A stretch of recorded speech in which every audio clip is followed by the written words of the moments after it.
18वीं लोकसभा के नतीजे आए, करीब करीब 24 घंटे हो गए हैं और जरूरी है कि कुछ आकलन कर लिया जाए।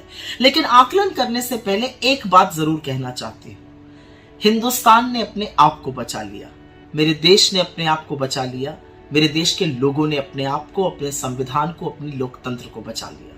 और इससे ज्यादा ओवरवेलमिंग, इससे ज्यादा भाव विभोर करने वाली बात दूसरी और कोई हो ही नहीं सकती है। कुछ चीजें शीशे की तरह साफ है। ये चुनाव नरेंद्र मोदी की निर्णायक नैतिक हार है। 63 सीटें करीब करीब बीजेपी की पिछले चुनाव के मुकाबले कम हुई हैं। ये पूरा चुनाव नरेंद्र मोदी की शक्ल पर, उनकी होर्डिंग पर, उनकी तस्वीरों पर, उनकी गारंटी पर लड़ा गया। तो जब चुनाव हारा गया तो ये नरेंद्र मोदी की हार है।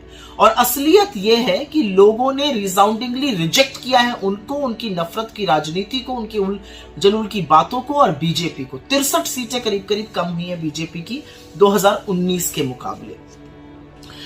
उसके अलावा सबसे बड़ी बात यह है कि नरेंद्र मोदी की खुद की मार्जिन मात्र 1.5 लाख वोट रही जीतने की।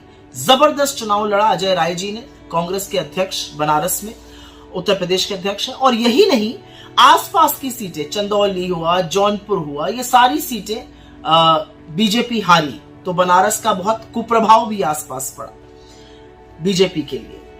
इससे ज्यादा वोट से तो किशोरीलाल शर्मा जी ने स्मृति ईरानी को हरा दिया, करीब 1,64,000 से। और अगर राहुल गांधी की विनिंग मार्जिन की बात की जाए तो वायनाड और रायबरेली दोनों में लगभग 4 लाख वोट से जीते। तो नरेंद्र मोदी जी की जो खुद की मार्जिन भी कम हुई, उसने सिद्ध कर दिया कि जो कहते थे उनको मां गंगा ने बुलाया है, और मां गंगा में उन्होंने 80-80 नाले बहा दिए, उसमें मृत गाय तैर रही हैं, आचमन योग्य पानी नहीं रहा है, कॉरिडोर के लिए लाखों मंदिरों को तोड़ दिया गया, शिवलिंग और गौरी प्रतिमाएं सड़कों पर पड़ी हैं। कहीं ना कहीं काशी भी उकता गया है, और देखिए कितनी जल्दी झोला उठा के वहां से जाना पड़ता है।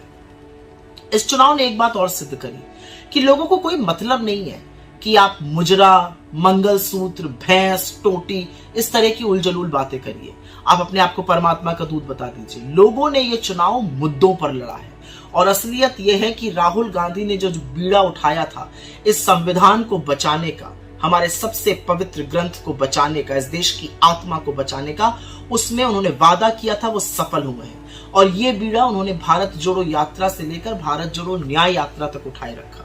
वो मुद्दों पर टिके रहे, लाख बातें कही गई, वो नहीं हटे, डटे रहे मुद्दों पर। और खटाखट देश की जनता उनके पीछे नामबंद हो गई। इंडिया के सारे गठबंधन के नेताओं ने एक साथ मिलकर एक स्वर में कुछ ही मुद्दे उठाए, और वो जनता के मुद्दे थे। और उसी लिए हमें बहुत बड़ी बढ़त भी हासिल हुई। और इक्की दुक्की जगह नहीं हारी है भाजपा उत्तर प्रदेश हारी है, महाराष्ट्र हारी है, राजस्थान हारी है, पश्चिम बंगाल हारी है, गुजरात को भेज दिया गया, बिहार में सीटें कम हुई। और जहां दौड़ दौड़ कर मोदी जी सभाएं तमिलनाडु में कर रहे थे, वहां पर एक बहुत बड़ा नीलबटा सन्नाटा मिला। तो हर जगह हार हुई है बीजेपी की, ये व्यापक हार थी। नरेंद्र मोदी जी के क्षेत्र के लिए कहा जाता था वो 10 लाख से जीतेंगे, वो तो 1.5 लाख से जीते। लेकिन कांग्रेस के सांसद रकीबुल जी असम में 10 लाख वोट से जीते। वो उस समुदाय से आते हैं जिसको नरेंद्र मोदी ने घुसपैठिया कहा था। तो इस देश की जनता ने उनको ढोल बजाड़े, ताशे बाजे बजाकर सदन में पहुंचा दिया, और ये यकीन दिला दिया कि इस देश की जनता के खिलाफ मत बोलिएगा, क्योंकि फिर वो एक स्वर में आपसे बदला लेती है। 10 लाख से तो आप नहीं जीत पाए, लेकिन रकीबुल जी 10 लाख से जरूर जीते। मैं बात करना चाहती हूं उत्तर प्रदेश की, क्योंकि वहां तो खेला हो गया, और खेला होना ही था। दिख रहा था जब हम सड़कों पे जा रहे थे, रैली में जा रहे थे, दिख रहा था कि जनता कितनी उद्वेलित है और कितनी लामबंद होकर गठबंधन के साथ खड़ी है। सपा और कांग्रेस के गठबंधन के साथ जनता बेजोड़ तरीके से खड़ी थी। ये सच है कि उसी जनता ने जिताया। और अमेठी की बात करना चाहती हूं, किशोरीलाल शर्मा जी का जीतना एक बहुत बड़ा संदेश है, क्योंकि इस चुनाव में जनता ने कुछ बड़े संदेश दिए हैं। उसमें से एक बड़ा संदेश है, आप लखीमपुर किसान नरसंहार के मुख्य अभियुक्त को अपना मंत्री बनाए रखिएगा, कोई बात नहीं। इनफैक्ट उनके पिता को अपना मंत्री बनाए रखिएगा, कोई बात नहीं। ये जनता किसानों की मौत का और उनकी शहादत का बदला लेगी। अजय मिश्र टेनी को लखीमपुर से हराकर जनता ने इस बात का बदला लिया। आप प्रज्वल रवन्ना जैसे राक्षस के साथ खड़े रहेंगे, उसके नाम पर वोट मांगेंगे, जनता ने उसको हराकर औरतों के सम्मान का, उनकी आबरू का बदला लिया। जनता ने स्मृति ईरानी को हराकर अहंकार कांत किया, और इस पर मैं 2 मिनट बोलना चाहती हूँ। और बोलना इसलिए जरूरी है क्योंकि स्मृति ईरानी जी का वजूद ही राहुल गांधी जी की बात करके, ना वो महिलाओं पर बात करती है, ना बच्चों के कुपोषण पे बात करती है। उनकी सारी राजनीति राहुल जी को मैंने हरा दिया, राहुल जी के खिलाफ बोलने की है। अमेठी की जनता ने पता है किस दिन तय कर लिया था कि आपको हराना है?